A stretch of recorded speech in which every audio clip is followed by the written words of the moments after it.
sa Onjani sangka picu nikat kata kaluti panrama kalutika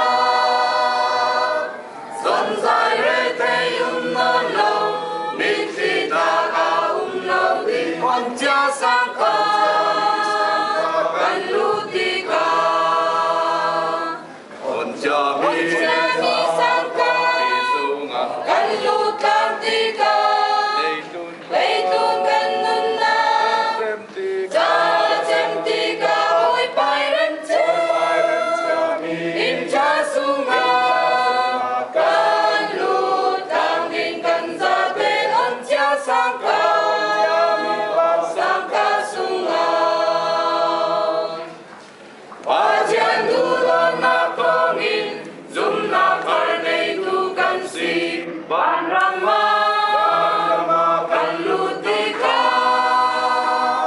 kanumna ilay trunin babangin kan suang sautin onja sangka kalutika onja sangka kalutang tika leitun kanunna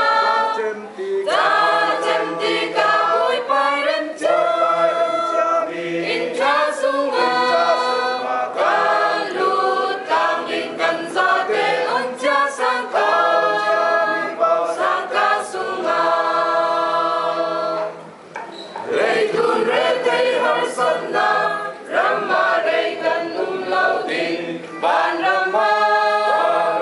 kalutika Wajum hijab